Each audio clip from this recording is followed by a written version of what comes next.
Tujuan pembelajaran kita hari ini yang pertama, agar kita memahami pengertian dari wacana. Kedua, kita akan mengetahui apa saja elemen-elemen dan unsur yang ada di wacana. Ketiga, kita akan mengetahui apa saja perbedaan kohesi dan koherensi. Keempat, kita akan mengetahui apa saja jenis-jenis wacana yang ada di Indonesia. Wacana bukan hanya sekedar rangkaian kata, tetapi memiliki makna dan tujuan tertentu. Menurut beberapa ahli juga menjelaskan bahwa pengertian wacana adalah kesatuan makna atau semantis di dalam bagian suatu bangun bahasa. Atau wacana juga bisa kita temui dalam dialog atau pembicaraan seseorang, entah mengenai perasaan atau kegiatan lainnya. Wacana merupakan suatu bahasa di tataran kalimat yang digunakan untuk berkomunikasi dalam konteks sosial. Wacana juga terdapat beberapa elemen-elemen yang menyusun dalam suatu tata yang sistematis. Ini adalah elemen-elemen yang ada dalam wacana yang terbagi menjadi dua, yaitu inti dan non-inti. Inti adalah informasi tambahan, sedangkan non-inti adalah berisi informasi pokok dan informasi inti dalam wacana. Jadi inilah elemen-elemen yang membentuk dalam wacana. C. Unsur-unsur pembangun wacana. Sebuah wacana yang baik disusun dengan menggunakan alat pembangun wacana. Untuk ini, Yuwono 2006 memberi istilah pemarkah kohesi. Alat utama pembangun wacana tentu saja kata, dan untuk membangun sebuah wacana, kata harus dipilih dan disusun secara efektif. Untuk dapat memilih atau menukarkan kata yang berfungsi sebagai alat pembangun wacana, Anda harus memahami alat-alat pembangun wacana, yaitu 1. Konjungsi atau kata penghubung, 2. Kata ganti, 3. Repetisi, 4. Elipsis atau pelesapan. Perhatikan penggunaan alat-alat tersebut pada contoh wacana-wacana berikut ini.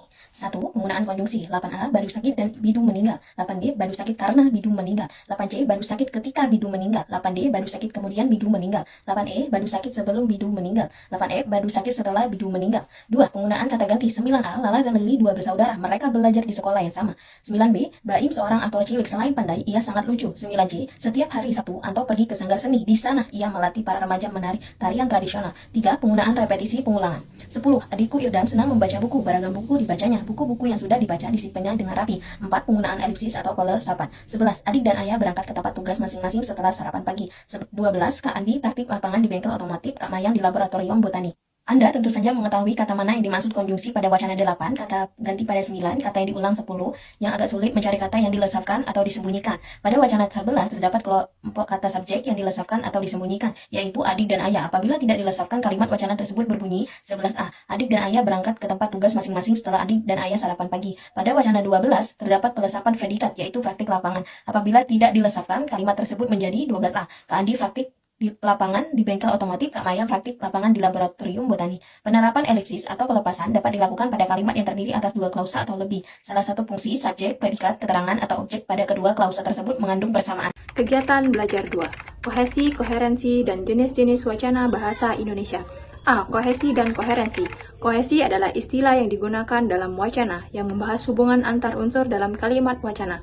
Wacana yang memenuhi syarat kohesi disebut dengan istilah kohesif, yang berarti utuh. Sebelumnya, tadi telah dibahas contoh wacana kohesif dan tidak kohesif pada kegiatan 1. Saya akan memberikan satu contoh lagi. Contohnya, anak terpleset jatuh ke sungai. Beberapa orang lewat di tempat itu mencoba menolongnya. Bagaimana? Apa contoh tadi sudah tepat? Apa ada yang merasa kurang tepat? Misalnya, anak yang mana? Berapa anak yang terpleset? Demikian pula dengan kalimat yang kedua. Kalimat itu, orang lewat mencoba menolongnya. Bagaimana caranya? Nah, wacana tadi kalimatnya tidak efektif. Itu dinyatakan tidak kohesif. Sekarang bagaimana bila wacana tersebut diperbaiki? Perhatikan unsur-unsur kohesi atau penanda kalimat berikut ini.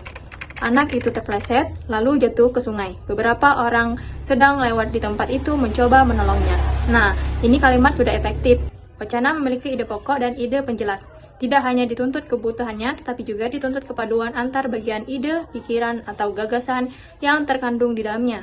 Wacana yang utuh belum tentu padu. Oleh karena itu, selain kohesif, sebuah wacana juga harus koheren. Koheren adalah kepaduan hubungan maknawi antar bagian dalam wacana. Jenis-jenis wacana. Wacana sendiri dibagi menjadi dua bagian, yaitu wacana lisan dan wacana tulis. Wacana lisan merupakan komunikasi verbal yang disampaikan melalui ucapan secara langsung, baik spontan maupun berstruktur. Di sini saya akan memperlihatkan terlebih dahulu, yaitu contoh dari wacana lisan. Bunda, tadi saat di jalan pulang, ayah bilang ingin membuatkan kami ayam bakar. Oh ya? Itu adalah salah satu contoh dari wacana lisan. Selanjutnya kita akan membahas tentang wacana tulis. Wacana tulis sendiri merupakan teks yang disampaikan melalui tulisan menggunakan rangkaian kalimat. Wacana tulis terbagi menjadi 5 bagian, yaitu deskripsi, narasi, eksposisi, argumentasi, dan persuasi. Wacana persuasi deskripsi tersendiri merupakan wacana yang memaparkan atau melukiskan serta menggambarkan suatu objek bagaimana adanya sehingga pembaca seolah-olah bisa merasakan atau melihat sesuatu yang dideskripsikan. Untuk wacana deskripsi juga, saya akan membacakan sedikit dulu terlebih dahulu. Pemandangan pantai Parangtritis sangat mempesona. Di sebelah kiri terlihat tebing yang sangat tinggi. Di sebelah kanan kita bisa melihat batu karang besar yang seolah-olah siap menjaga gempuran ombak yang datang setiap saat. Ini adalah salah satu contoh wacana deskripsi. Selanjutnya, yang kedua yaitu wacana narasi.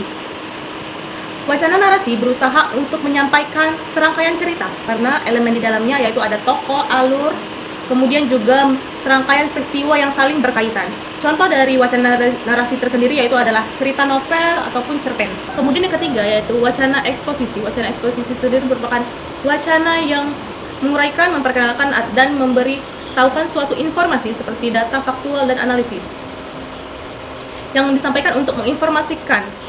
Misalkan yaitu contohnya berita. Selanjutnya kita akan membahas tentang wacana argumentasi. Wacana argumentasi sendiri merupakan wacana yang terdiri dari paparan alasan, rasionalisasi pendapat yang bertujuan untuk menggiring pembaca memiliki pemikiran yang sama dengan penulis. Kita akan lanjut ke yang kelima, yaitu wacana persuasi. Wacana persuasi sendiri merupakan wacana yang mempengaruhi atau mengajak. Contohnya yaitu bisa dari iklan. Baiklah, itu saja materi yang dapat kami sampaikan pada hari ini. Kami akhiri. Wassalamualaikum warahmatullahi wabarakatuh.